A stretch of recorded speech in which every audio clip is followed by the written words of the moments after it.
Let's be honest. You don't just visit Chengdu, you surrender to Chengdu. This city is an experience, a glorious, spicy, chaotic mess of life, laughter, and some of the best damn food on the planet.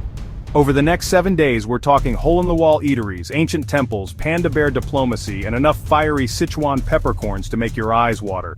This is about really tasting a city, scars and all. So buckle up, bring your adventurous spirit, and maybe an extra stomach lining or two. You'll most likely land at Chengdu Shuangliu International Airport. The sensory overload starts the minute you step off the plane. The humid air, thick with the scent of chili peppers and something indescribable but distinctly Chengdu. A taxi will run you about 100 yuan to the city center, but the metro is a cheaper, faster option. Hostels, dirt cheap, maybe 50 yuan a night. For a taste of local living, try a guest house in an old courtyard building. Make sure your place is near the action. The real Chengdu, best discovered on foot. No trip to Chengdu is complete without paying homage to the city's furriest ambassadors, giant pandas. The Chengdu research base of giant panda breeding is a must. Get there early to catch these guys at their most active. Watch them munch on bamboo, wrestle playfully, and generally be adorable. Yeah, it's touristy, but come on, they're pandas. Wuhu Shrine. A beautiful, sprawling complex dedicated to Zhuge Liang, a legendary military strategist. Spend a few hours wandering through the ancient halls and gardens. Right next door you'll find Jinli Ancient Street. This pedestrian street is a feast for the senses. Street vendors hawk everything from silk lanterns to spicy rabbit heads. Let your taste buds be your guide.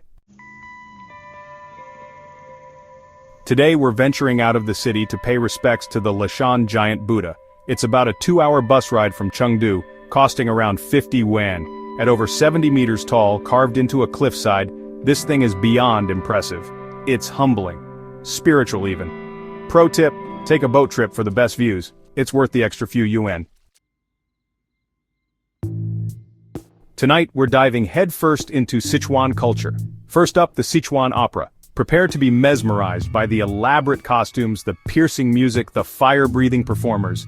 And what better way to follow up a fiery performance than with a fiery feast? Hot pot, my friends, is non-negotiable in Chengdu. Picture a bubbling cauldron of chili oil, broth, and enough spices to clear your sinuses for a year. You order your raw ingredients, cook them at the table, and try not to pass out from the chili-induced endorphin rush. Need a break from the sensory overload? Head to People's Park.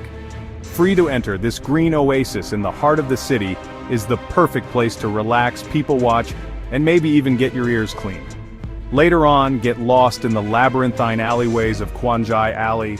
This historic district is a maze of tea houses, boutiques, and street food stalls. You can easily spend hours here, browsing antiques, sipping tea, or just soaking up the atmosphere. So, there you have it. 7 days, countless bowls of noodles, and enough memories to last a lifetime. By now, you're probably feeling the burn of the Sichuan peppercorns, the weight of all those dumplings, and maybe, just maybe, a little bit of sadness that it's time to leave. Look, I'm not gonna lie, a week in Chengdu isn't cheap, but for the experiences, the flavors, the sheer, unadulterated life you've tasted, worth every damn yuan. Chengdu gets under your skin. It's a city that demands to be experienced, not just visited. So that's it. My love letter to Chengdu, a city that's raw, unfiltered, and utterly unforgettable. If this little taste of Chengdu has whetted your appetite, hit that like button, subscribe for more culinary adventures, and let me know in the comments where you want to explore next.